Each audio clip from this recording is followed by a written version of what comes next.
ఎప్పుడైనా నిరాశ వచ్చిందా? బైబిల్ ఉందని తెరువు, దేవుని వాక్యాన్ని చదువుకో. ప్రతి మాట దేవునితో ఏం చేస్తాడు? ఆయన మాట్లాడుతుంటాడు. నిస్పృహలోకి వెళ్ళిపోతున్నావా? ప్రతి చిన్నదానికి డిస్కరేజ్ అయిపోతున్నావా? ఓటమి పాలవుతున్నావా? దేవుని కొరకు ఎన్నో కార్యాలు చేయాలనుకున్నావు, చేయలేని నిస్సహాయత నీలో ఉందా? సోమరితనం నేను ఎలుబడి చేస్తుందా? పాప సంబంధ అనుభవాలు నేను ఎలుబడి చేస్తున్నాయా? Read the scripture, open the Bible with open heart. నిజమైన మనసుతో, హృదయంతో దేవుని వాక్యాన్ని తెరిచి నువ్వు చదవగలిగితే ఆ వాక్యము నేను ఉన్నతమైన స్థితిలో తీసుకొస్తుంది. ఒకసారి ఒక జర్నలిస్ట్ ప్రపంచంలో చాలా గొప్పవారందరినీ కలుసుకున్నాడు.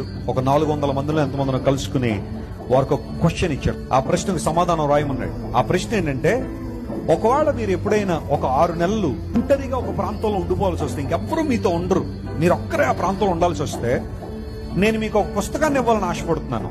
ఆ పుస్తకం ఏంటో మీరు చెప్పండి అని 400 మంది సుప్రసిద్ధ వ్యక్తులకి ఆ కాగితాన్ని ఇచ్చాడు. ఈ వ్యక్తి అడిగిన 400 మందిలో 399 మంది మాకు బైబిల్ కావాలని అడిగారట. దేవుడు నామమున స్తోత్రం కలుగునుగాక. We need Bible. ఆ ఒంటరితనంలో మమ్మల్ని ఆదరించేది దేవుని వాక్యం.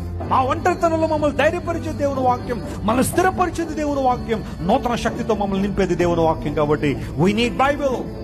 బైబిల్ అంటే కొంతమంది ఈ రోజుల్లో బూతుల పుస్తకం అంటున్నారు.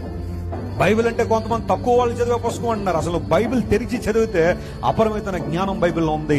నీ ధర్మశాస్త్రము అపరిమితమైనదని బైబిల్లో. Download ShareChat.